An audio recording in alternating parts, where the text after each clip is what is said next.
After I found out my wife was cheating on me, she threatened to make me look bad for something I didn't do. So I set up cameras that showed the truth and helped me win everything in our divorce. A few days ago, my kids found a cute bunny and brought it home. They really wanted to keep it, but wild rabbits shouldn't be kept as pets, especially since we already have a few animals. The bunny was old enough to take care of itself, so I explained to my kids that it needed to go back to its own family. They were sad, but agreed to return it. I was too busy with work to go with them, so I asked my wife to take the bunny to some bushes at the end of our property where it would be safe. We live in an area with lots of animals that might harm the bunny, so it was important to let it go in a safe place. I went back to work, and later my kids rushed inside crying loudly, followed by my wife trying to calm them down. They were upset because my wife had let the bunny go in the middle of the yard and a hawk took it. The kids were distraught, describing how the bunny screamed as the hawk carried it away. I was shocked and then angry at my wife for not following my advice to release the bunny in a safer spot. When I asked what happened, my wife defended herself, saying it was just a bunny and that the kids would get over it. But I disagreed strongly. I had warned her about predators, and now our kids had witnessed something traumatic. They stopped talking to their mother and called her the bunny killer. Despite my efforts to help them reconcile, they remained angry, and I couldn't hide my disappointment in my wife's actions. This led to a heated argument where we both pointed out times we felt unsupported by each other. She ended up crying and retreating to our room to be alone. I'm wondering if I made a mistake, so a friend suggested I ask for advice here. Update. I understand that hawks need to eat too, and they're common in our area. I just didn't want my young kids, aged 4 and 5, to witness something like that. I grew up in the countryside, while my wife is from the city. In my upbringing, whenever we caught a wild animal, we released it in a place where it had a chance to survive. Update 2. Just to clarify, I didn't yell at my wife. I did express my disappointment, but we didn't argue loudly, even later. We kept it quiet so the kids wouldn't hear. I couldn't go with them to release the bunny because of work. I work from home part of the week and have to stay near the phone during work hours, except for lunch breaks. Also, I never called my wife the bunny killer. Our kids started using that term after what happened, and I tried to stop them. I won't use such a name for my wife, it's disrespectful, and I don't want to be unkind. Update 3. Sorry for the multiple updates, but I want to clear things up.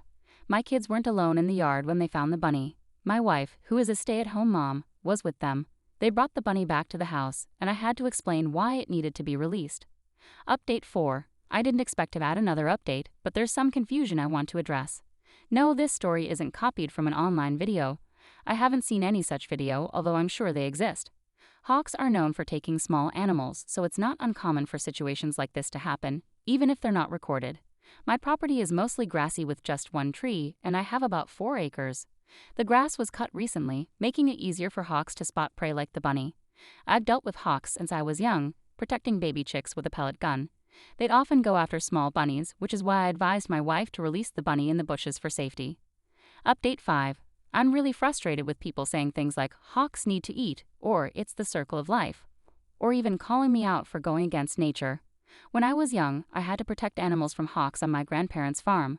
Farmers have every right to defend their animals from predators. We couldn't just let hawks take all the baby chicks they wanted, which they tried to do daily.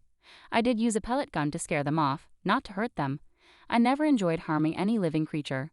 It's been 25 years since I last did that. My grandpa used real guns to deal with hawks and coyotes.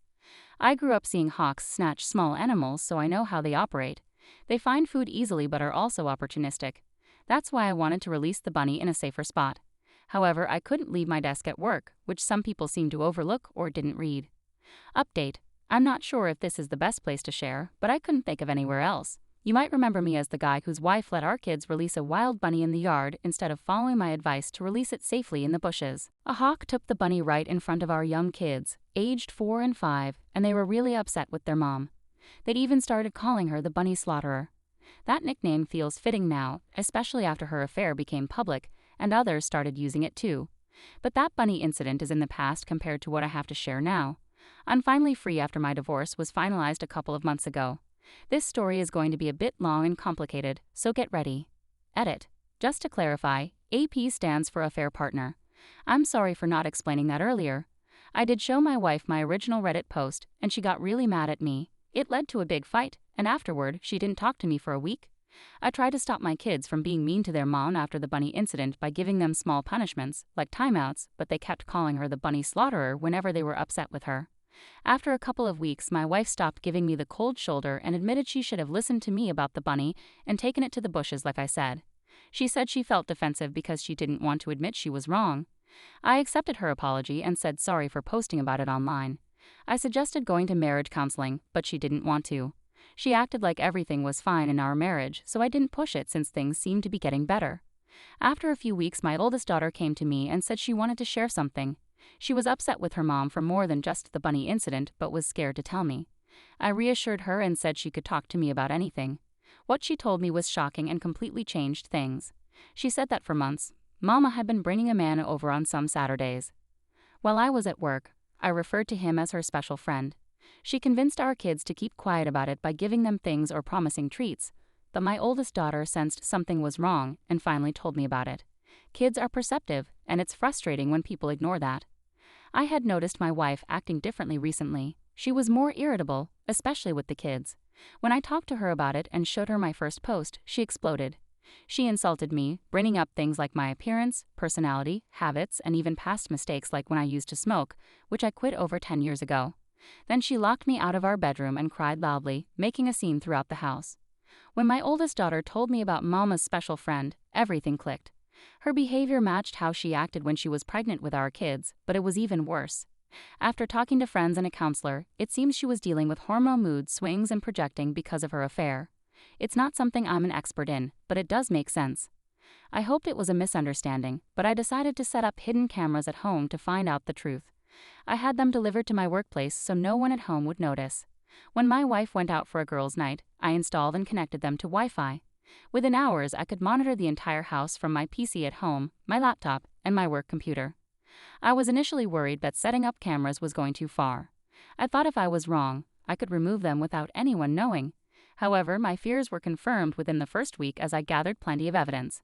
The man my wife was seeing as an affair partner, AP, was a former colleague of hers, someone I remembered well from various events where they seemed close. My wife left her job years ago to focus on being a full-time mom after our first child, a decision we both agreed on. She stayed in touch with her former coworkers, who were her close friends, but not anymore. What I'm about to share has made her very unpopular. Firstly, the AP is younger than my wife by about 10 years. She mentored him at work to take over her position when she left, and they remained close, very close. Despite both of us being over 40, my wife looks much younger and is often mistaken for someone in their 20s, which she used to her advantage. I opened up to my sister about what was happening and showed her the footage from the cameras. She mentioned she had suspected something was off for a while. Once she saw my wife at a local bar getting too cozy with a man who wasn't me. They didn't kiss, but there was a lot of touching on the shoulders and lower back. Since she wasn't sure, she didn't tell me earlier. I decided to get a GPS tracker and hid it in my wife's car. My sister and her husband agreed to help me. They followed the tracker on my wife's next night out with friends. Surprisingly, she went to a place 20 miles farther than usual where she met the AP. My sister and brother-in-law watched them for a while from their car. They saw the AP touching her belly while they talked, and they recorded this on video. Seeing the footage confirmed my suspicions that she was pregnant with his baby, explaining her moodiness at home. I was so overwhelmed that I wanted to drown my sorrows in alcohol, but my sister stopped me, reminding me that drinking wouldn't help. I decided to take time off work, but told my wife it was for a business trip. She seemed oddly happy about it, not bothering to hide her excitement at me leaving. It felt like she was a completely different person from the woman I married nearly 20 years ago. I questioned if I ever truly knew her. Trying to make sense of everything only added to my confusion, so I realized it was pointless to dwell on it. I had cameras placed all over the house, and my sister and brother-in-law took care of my kids for a few days, as they love visiting them in the city. This gave my wife the opportunity she wanted. She called the AP shortly after I left, and he came over that evening to spend the night. I won't go into specifics about what they did, but they openly joked about me and talked about their baby. They knew they had to figure things out before her belly started showing because she was already 3 months along, and the baby wouldn't look like mine since the AP is of a different race. My wife dismissed the AP's concerns, saying they had plenty of time to sort things out. She even admitted this wasn't her first affair, revealing she had slept with someone else when she was 29.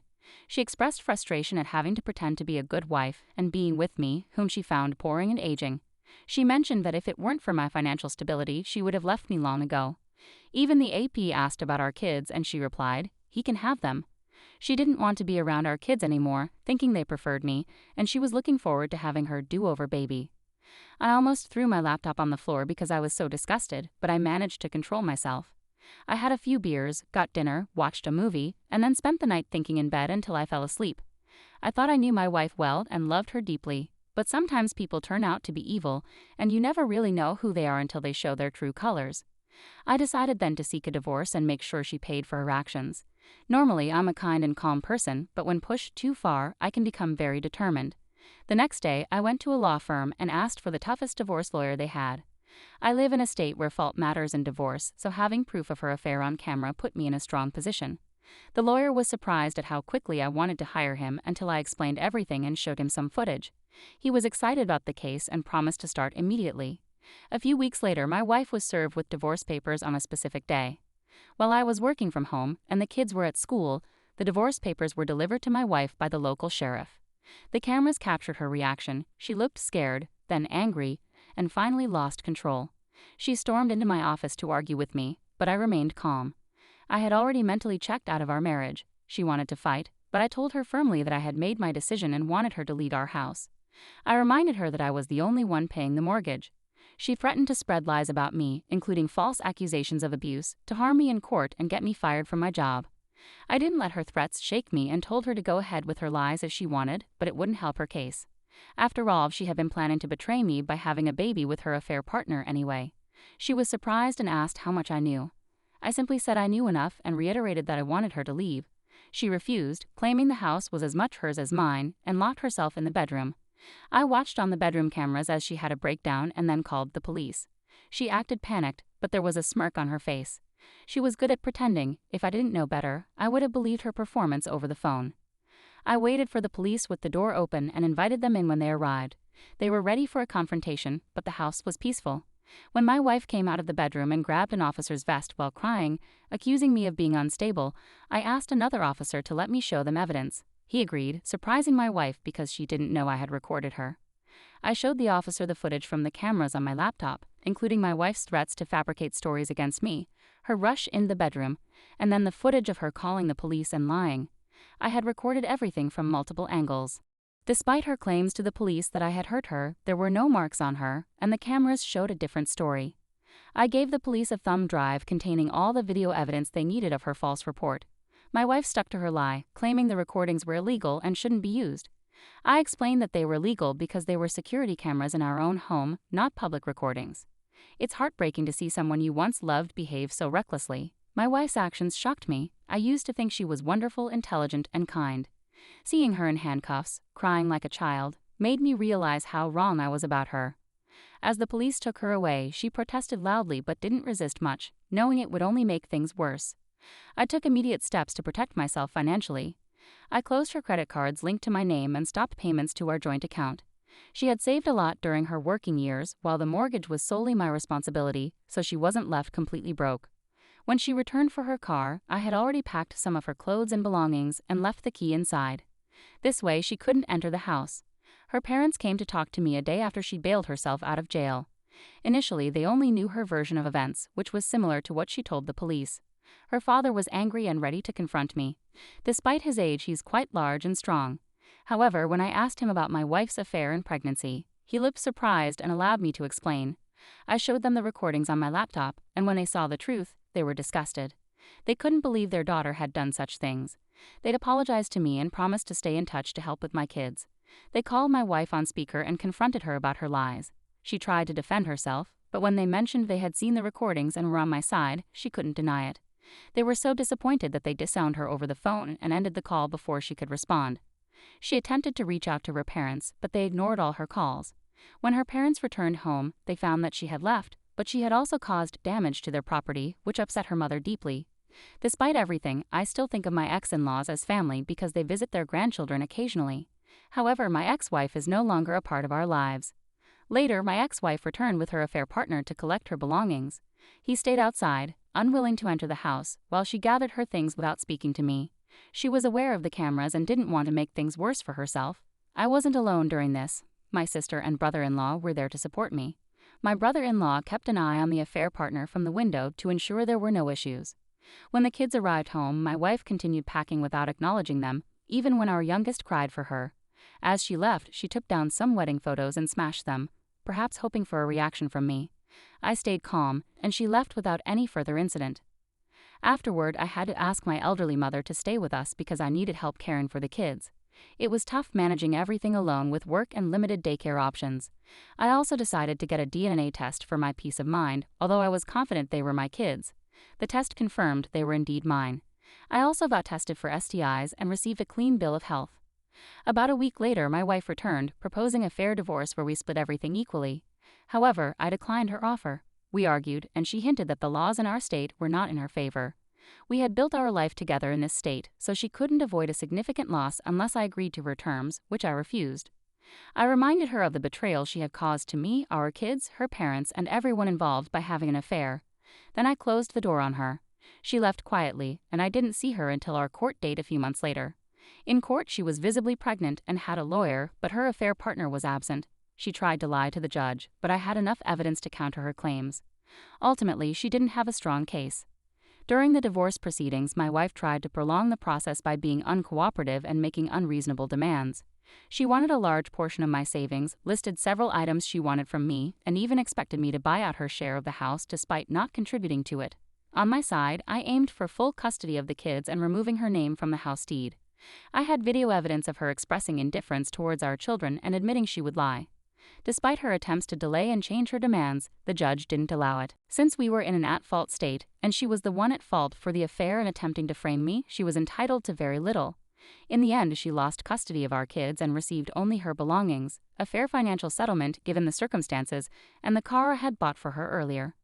After the divorce, I signed the house title over to her as part of the settlement, but I didn't mind since I got full custody of our kids, and she had shown no interest in them during the divorce. The house is now entirely mine, and I'm free from her influence. Despite her attempts to spread lies about me, my sister informed our mutual friends about her infidelity, leading them to cut ties with her. My ex-wife and her affair partner left town after the divorce. I heard he wasn't fired but was transferred somewhere else. It doesn't matter where, I'm just relieved they're gone. She may have had her do-over baby by now, but I hope it was worth the price she paid. It's not what I expected to share on Reddit after talking about a bunny and a hawk, but the comments made me realize I ignored warning signs for too long. I wore rose-tinted glasses throughout our marriage, but it's done now. Thanks to those who read through this. I know it's a lot, but it's my life. Edit. I managed to remove my ex's name from the house deed since all bank records showed only my contributions. She also argued a lot with the judge, and being a confirmed cheater in an at-fault state creates major issues in a divorce. It's like having a signed prenup against you. And yes, I really did get the toughest lawyer at the firm. The lawyer I hired was like a fierce bear and a relentless shark. My ex received a payout of $60,000, and she kept the car I bought for her 2 years ago, which was worth $50,000. The car was fully paid off, and I transferred the title to her. She was offered partial custody of our kids, but after the video evidence surfaced of her saying she didn't care about them, she didn't pursue custody and gave up all parental rights voluntarily when she realized she couldn't manipulate the situation. And for those who doubt the police action, let me assure you, they take false accusations seriously. My ex tried to accuse me of domestic violence with a smirk, but the police saw through her lies and arrested her promptly.